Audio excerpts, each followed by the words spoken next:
Hi, so I'll tell you how you can upload different kinds of fill in the blank questions. Now, one teacher can teach in multiple institutes. He can also teach in Kason's Academy as well as Career Point. There are two different institutes. The teacher can enter the class. He can teach in a classroom program as well as a live online program. He enters the classroom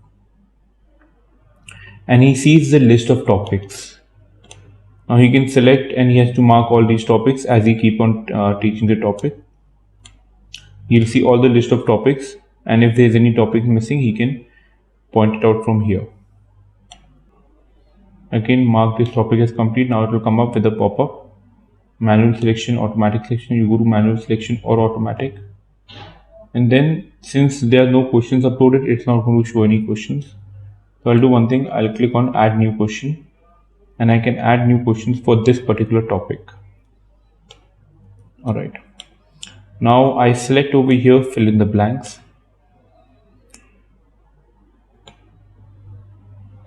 Now these are the kind of questions, different kind of questions which you would like to create and automate. So this is fill in the blank kind of questions where there is this one option red, green. All right. Then we have another true false kind of a question where the student is supposed to mark true and false. Then we have image based questions. Then we have labeling questions. And then we have questions with multiple options. Then we have questions where the student can answer in multiple methods. And then we have questions where students can answer any of the three options in any of the thing.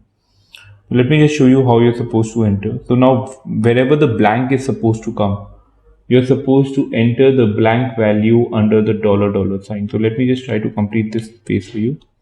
Suppose I want to upload this question. I have to copy it, and all I'll do is simply go over here and paste it.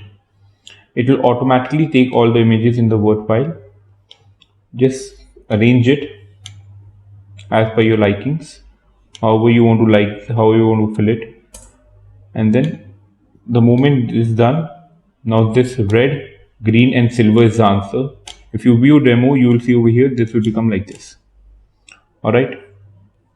Now you can simply press save, enter the maximum values, let us say 2 marks and 1 mark, or maybe negative mark 0, and press save. All right. The moment you press save, the question will be saved. Now I go to a second type of question, that is again, now over here you want to allow the repeated values. So it can be different kinds of questions. So if suppose in some cases you do not want repeated values, in some cases you do want a repeated value. Suppose over here true and true will be repeated, or false and false will be repeated. So you can allow repeated value over here. You are supposed to click on allow repeated values. So what will happen? In the blanks, all repeated values will be allowed. Now you can mark it over here. If you see it, the red color was right, the student can answer true and false. Now the moment the student answering these questions like this, you will not have to check it, it will be automatically checked. Now again, now this is a kind of question. All I do is Control C and paste it. The moment I paste it, will automatically take the images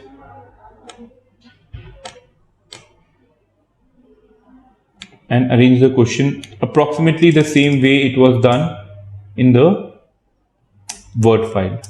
You might have to rearrange a bit. And now the moment you view the demo again, this is how it will be visible to the students. So this is one kind of a question. Now again over here you can have image labeling questions. So I can simply copy this and paste it over here. Now this is a simple image labeling question. Save, close demo, view, and done. I can assign it the marks, maybe 2 marks, and then 0 mark for negative. You can set the gravity of questions. You want to put any comments against the question solution which the students won't like to see, you can put it on the comments page. Save and save. Now we will come to a question where there can be multiple answers. So basically, how many colors are there in a rainbow? So a student can answer either a 7, or he can enter 7 this way, or he can enter a numeric 7. He has the option of entering any of these values. For this, you only have to put this sign over here. All right. The moment you put this sign, all the options will be allowed.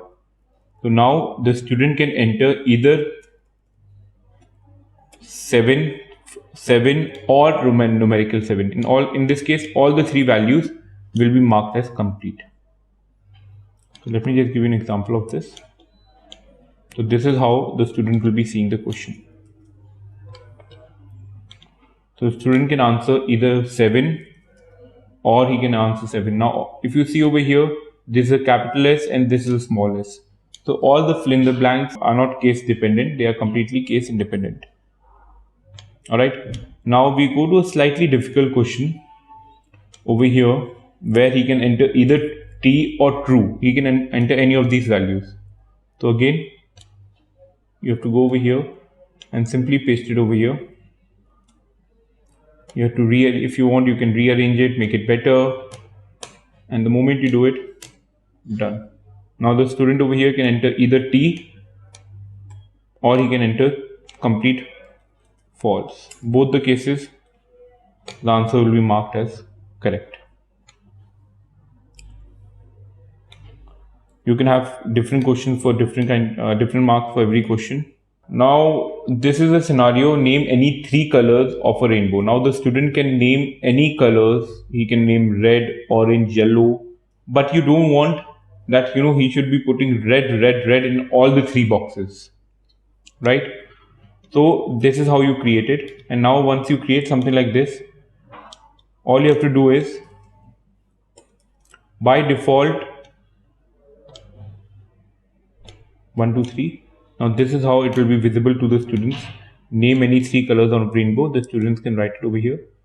Now the best part is, if you allow this, then he can put red in all the 3 brackets. But if you do not allow this, in that case, if he enters red in the first box, he cannot enter red in the second box. All right, so he has to enter 3 different values and he can select from any of these values. It will be marked as correct. All right. Now, if you see there's a mistake that you've put a small full stop over here. So whatever text you're putting over here, you have to be very careful that it does not, have anything unnecessary while uploading. Now, again, this is completely independent of the language. So obviously the same question I can have in Hindi also. So if there's a shortage of content in Hindi, so the same question can go in Hindi. Indradhanush ke saath rang, so he can name any of the colors over here. All right. Now again, I'll show you over here. Save and continue. And then, as I said, it is completely language independent. So we can have the same thing in Telugu also. So if the student wants to, create, or if you are teaching some student who are learning in Telugu, you can create the same kind of question in Telugu also. Now there is a very much shortage for regional content. Just in Andhra Pradesh, there are around about 70 lakh students studying in the regional language. So, and there's no content available for them for digital consumption. So if you create that content, there will be high possibility of your content being sold.